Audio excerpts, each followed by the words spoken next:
What's going on, everyone? My name is Tim, and on this channel I react to Canada and different Canadian things, because while Canada is just our neighbor to the north, I do feel like I don't know as much as I should know about Canada, so I thought that this would be kind of a fun way of learning. And today I am watching 25 funny differences between Canadians and Americans. Now personally, any of the Canadians I've met, I find that they overall are very similar to Americans. That hopefully that doesn't offend any Canadians listening, but I do find that there are so many similarities. But I'm curious on the differences. Maybe I just don't know enough of the differences, but yeah, I'm going to share my thoughts. Please share your thoughts on the video as well. And if you enjoyed, don't forget to hit the like button. It really does help the video, and consider subscribing for more of these videos. Now, let's begin. Canada and the US have somewhat of a love-hate relationship. It's a sibling rivalry that goes back centuries. So, what exactly are the differences between the two? Today, we're going to take a look at how the longest unprotected border in the world has defined North America. I'm Mike with List 25, and these are 25 funny differences between Canadians and Americans. I do find in a lot of film or whatever, Canadians and Americans are compared and contrasted. I'm not sure how accurately. I find a lot of the portrayals of Canadians are probably stereotypical, but Canadians would be able to comment on that more. Also, they mentioned the largest border. It's easy for me to forget. I don't know about any of you, but it's like we have the main border between the US and Canada, but it's easy to forget about the Alaskan one. At least I do, and I know a lot of people. It's just like, oh yeah, there's also the Alaskan border with Canada. So you got like the two.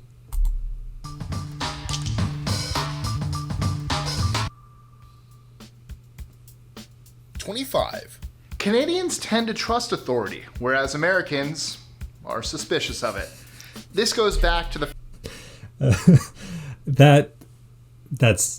that's kind of an understatement. I mean, I even find myself being rather suspicious of authority, so I have to check myself. I think there is certainly a level of healthy suspicion, never fully blindly trusting anyone, but I think that that's accurate on the American side. For any Canadians, please speak on the Canadian side. The fact that the Canadians remained loyal to the crown, while America showed King George the door. 24. Canadians bond over hockey. Americans bond over football. In general, Canadians also put less emphasis on sports. 23. I can't speak for the Canadian side, but I mean, football is the biggest sport in the United States.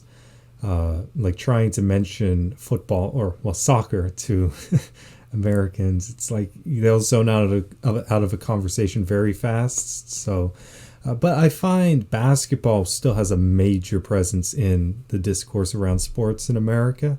I mean, I personally engage with people more with basketball than football. Maybe that's also because the season's longer, there's more games. So, but yeah, football is the fanatical sport. Canadians spend a lot of time comparing themselves to the US.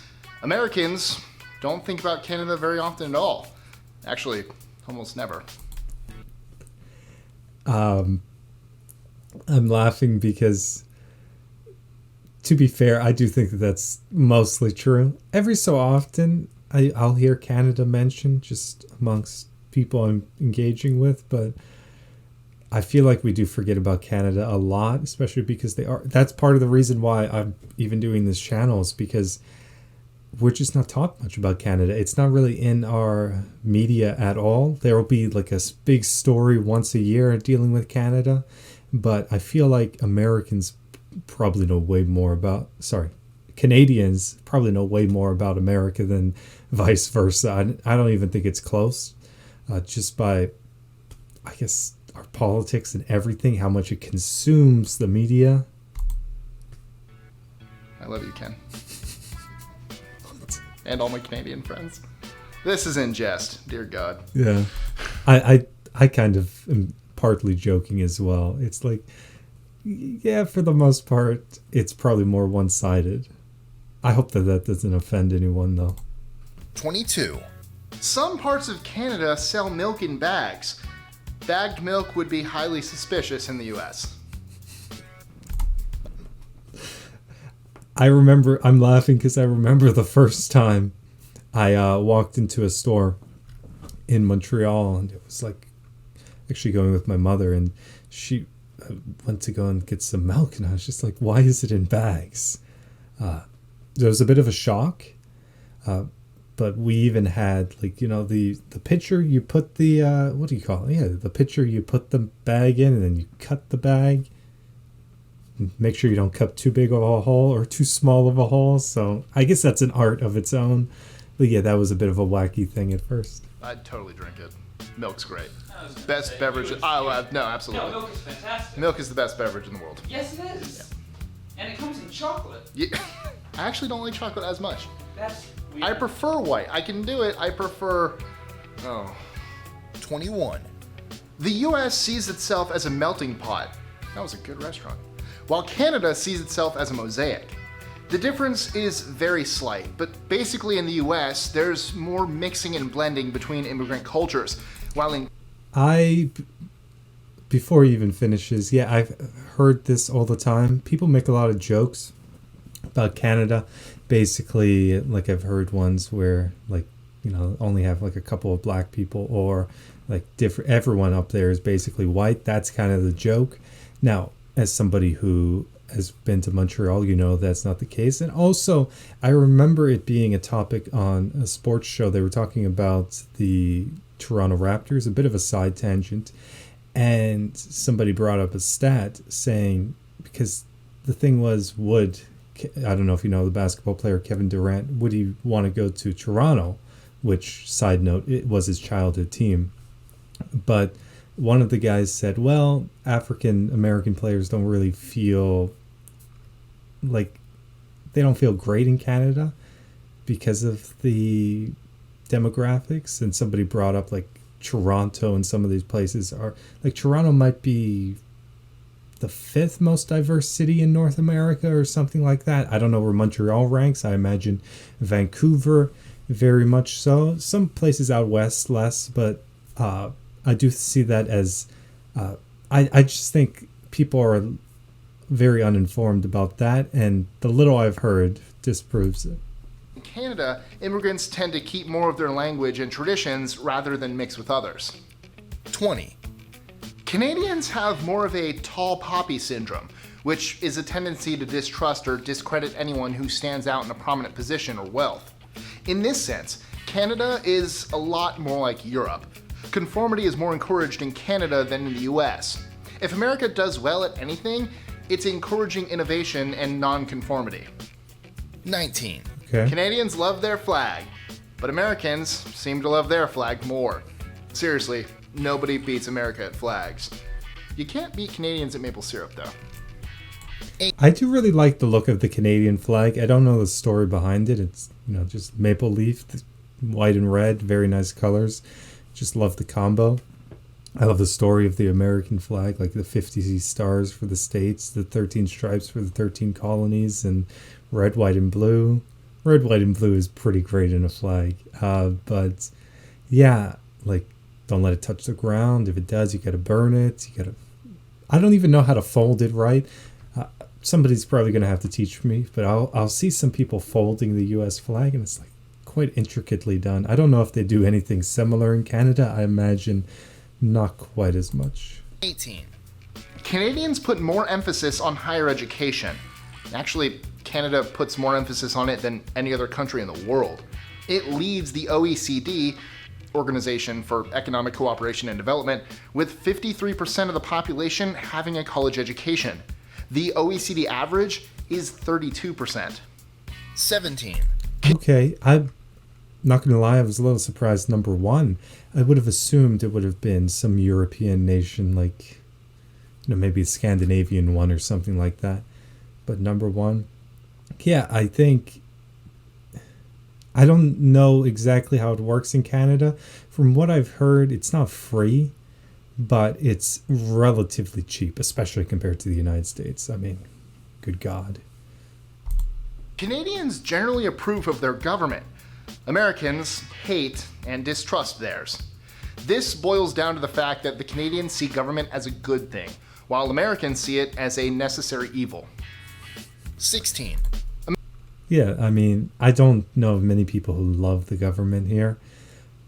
I don't know how accurate the Canadian side is. I imagine you do get people all the time disgruntled in the government, or maybe the current administration. That would happen. But yeah, it's like Congress here has some of the most abysmal approval ratings. Like, I think it's in the 20s, maybe even. Americans are more individualistic. This goes back to the Wild West mentality. The very word Canada, on the other hand, is derived from a local Iroquoian word for village. Canadians are more Canada. communally minded. 15. Yeah, I don't know how fair of a statement that is. I do know overall, it seems like a lot of people here are taught just how special they are growing up.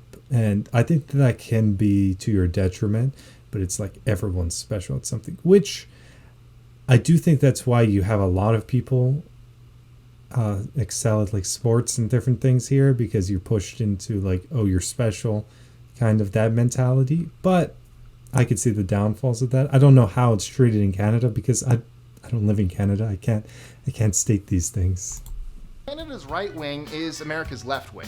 I In have the heard political that. sense, Canadian politics tend to be more liberal. This doesn't mean that Canada doesn't have conservative politics. It certainly does. The political system is a lot less polarized, however, and doesn't pull to the extremes as much. It has 5 primary political parties. 14. Both American 5.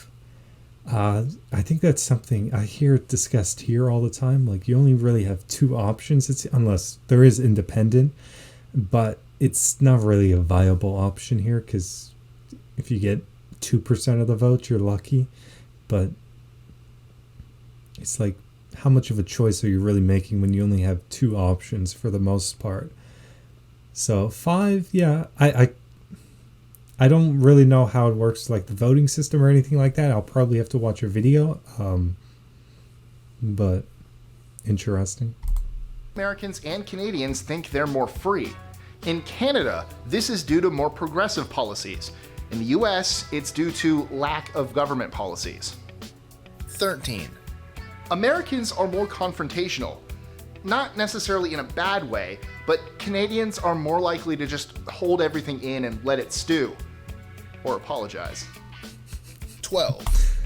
Nothing wrong with apologizing. I mean, sometimes I'll even say, like, hopefully it doesn't, because I'm treading into new territory with like this channel and stuff like that. So I'll say something and it might be ridiculously dumb. And sometimes I'm like, I feel like I need to almost say, hopefully it doesn't offend anyone. But yeah, I can see that. Political discussions get heated very fast. But at the same time, I can imagine this varies depending on the person. I mean, you'll have very level-headed people here. You'll probably have very not so level-headed people in Canada. It really just depends on the person. But overall, I could see that. Canadians pretend Canada has no problems. America pretends the US just has quirks. 11.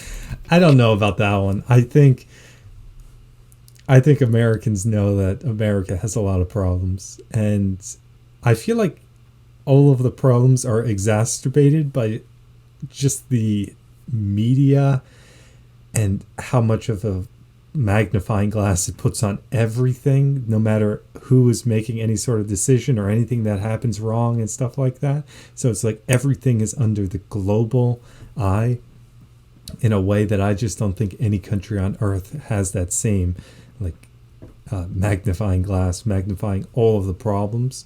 So I wouldn't necessarily say quirks. Canadians don't get to experience the joys of Pandora and Spotify due to licensing restrictions. 10. Okay. Although Canadians do feel quite a bit of connection with their province/city, Americans identify much more with their state than they do with the country as a whole, except for Quebec, Canada's Texas. 9. Is Quebec really Canada's Texas? I love Texas. I mean, yeah, And Florida people love people from Florida, but Florida has its own breed. I don't know if you've seen any of the stuff that happens in Florida. It can get pretty wacky, but I love Florida. Canadians talk about the War of 1812 a lot. Americans aren't quite sure what that is. Boston Tea Party, anyone? 8, Canadians are more passive-aggressive. A good example of this would be tribalism and all of its derivatives. While it's more overt in the US, that doesn't mean it's any less in Canada. It just comes out in a more backhanded fashion. 7, Yeah, passive aggressive. Being passive aggressive, I'm not even going to try and say that, is very annoying because it's like I'd prefer if you just are aggressive with what you say than kind of like passively, because I have to guess like, oh, did they mean it that way? It sounded really bad, but they said it in a nicer way. I don't know.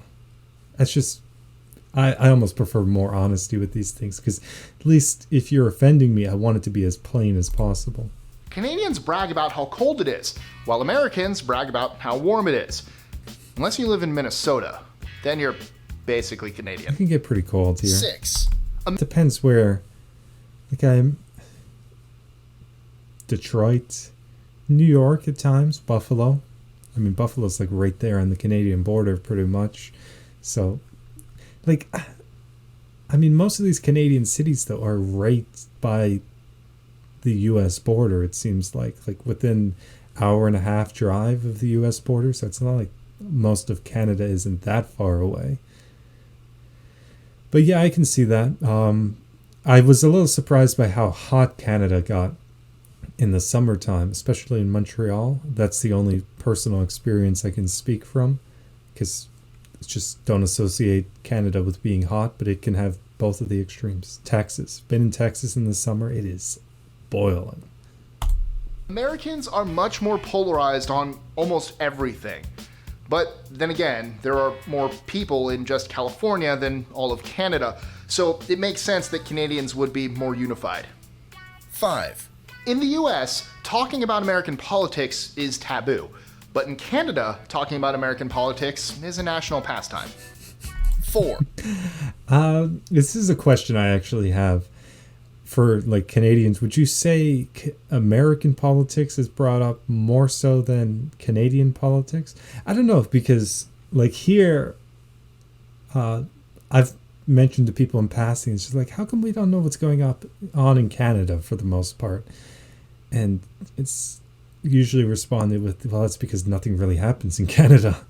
I don't know if that's fair or not. I assume a lot does happen, but I don't know if it's so many people in America and just so much attention all over the place. It feels like something is always happening. But yeah, it might be taboo, but it's still brought up a lot. Like every dinner, like they said, never discuss politics at dinner, but it's always discussed at dinner for some reason. Canadians are more likely to take off their shoes in the house. Of course, this depends on location, but in many parts of the US, walking with shoes in the house is acceptable. Maybe it's the cowboy influence. 3, Canadians think Yeah, I'm not really sure about that one. I mean, I was just always taught take your shoes off at the front door because, well, I don't know. I think a lot of that probably just has to do with cultural heritage. Like maybe if you have more European heritage. I don't even know. I mean, I know some people who do, some people who don't. I don't know if it's really an American-Canadian thing. Canada is completely different from the US. Americans, on the other hand, don't notice much of a difference between the two countries. As a note, from a European I mean, that's what I said at the start, is I don't really think Canadians and Americans are as different as sometimes we think. But I also followed that up with, hopefully that's not an offensive statement, because maybe Canadians look at Americans as like the crazy southern neighbor. I assume they probably do, at least. But yeah, I mean, it's probably the case. perspective, any differences will seem a bit overstated. 2, Americans have it easier when it comes to shopping online. In Canada, many stores don't offer online shopping, and many of them don't even have a website to begin with. 1. Canada has two official languages on a national level, English and French. Americans have no official language on a national level. Each state decides whether or not to adopt English as an official language. Right. Tristan, we should go to Canada one day. I'd love to. Let's do it. Yeah, I mean, like, that's the thing is, I mean, it's the United States of America, so each state has their own constitution and their own, well, I guess each of the provinces has their own constitutions as well, but it's like state and federal lines are really drawn in the United States. Very much so. Do it. You want to go now? Sure. We got some hockey to watch. Actually, by the time this video comes out, I think the Stanley Cup playoffs will be over. I don't like hockey anyways. Go Preds! What? No, we're gonna go watch hockey. Let's go. Well, there was a lot in that video. I don't know how much of it was accurate. I did think a lot of the stuff with the American side was kind of accurate. Some of the things I definitely disagreed with, but I can't speak for the Canadians for the most part. Personally, I still find that we probably have more similarities than we want to admit, but I can understand if Canadians do fixate more on the differences because it can seem a little wacky down here. I do think it's probably wackier if you, like, sometimes I'll be watching the news and different things and I'll be like, you know, America seems like a much crazier place than when you live your day-to-day life. It's like, well, it's really not that crazy. But I guess it is for some people. It's just, yeah, each person has their own experiences. But please share your thoughts on these. I mean, maybe you totally disagreed with this video or some things I said, or maybe you agreed, but I'm curious to get your thoughts. And if you want to see more of these reactions to Canadian related videos, please consider liking and subscribing, and thank you for watching.